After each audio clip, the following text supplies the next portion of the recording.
ভাত মাংস ভাত। এক পাত্র পাত্রী বিবাহের সম্বন্ধ এসছে, বিয়ে ঠিকও হয়ে গেছে। তো বিয়ের আগের দিন যথারীতি পাত্র পাত্রীকে কল করেছে, মানে পাত্রীর বাড়ির লোককে কল করেছে। তো সে একটা শর্তেই বিবাহ করতে চায়, কি না বিয়ে করতে গেলে যে 7খানা নিয়ম পালন করতে হয়, সেই 7খানা নিয়মের পরিবর্তে 8 নম্বর নিয়ম যোগ করা হোক। আর 8 নম্বর নিয়মটা হবে সেই মেয়ের ক্ষেত্রে।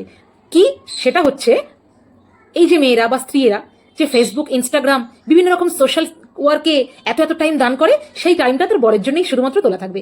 এই কন্ডিশন হলেই সেই মেয়েটিকে সে বিয়ে করবে। মানে সিরিয়াসলি ভাবতে পারো কতটা জেলাস। আমার কাছে প্রবলেম আছে, আমার কাছে টেনশন আছে, আমার কাছে ডিপ্রেশন আছে, আমার কাছে চোখের নিচে বলি রেখা আছে, আমার কাছে হেয়ার ফল আছে, আমার কাছে পিম্পল আছে। তোর কাছে কি আছে? কত বড় লোক তুই, তার থেকে আমি বেশি বড় লোক। কে জানে কোন দোকানে ঝুলছে আমার পুজোর ড্রেস, পুজোর শাড়ি, পুজোর চুড়িদার, পুজোর জিন্স। বেচে দিন অন্য লোকের কাছে, এবার পুজোয় আমার আর জামা কাপড় হবে না।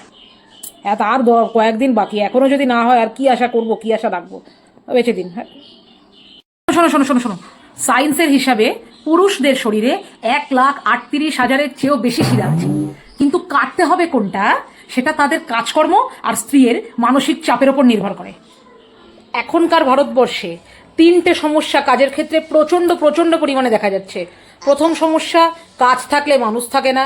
দ্বিতীয় সমস্যা, মানুষ বেশি তো কাজ কম। তৃতীয় সমস্যা, যদি মানুষ থাকে সেগুলো আবার কাজের না, তাহলে কি হবে? হাই, আমি বিরিয়ানি খেয়েও দেখেছি, আমি ফ্রাইড রাইস, চিলি চিকেন খেয়েও দেখেছি, কিন্তু শান্তি শুধু মাংস ভাত। তোমরাও কিন্তু মিস করো না, তোমরাও খেয়ে নাও মাংস ভাত মাংস ভাত।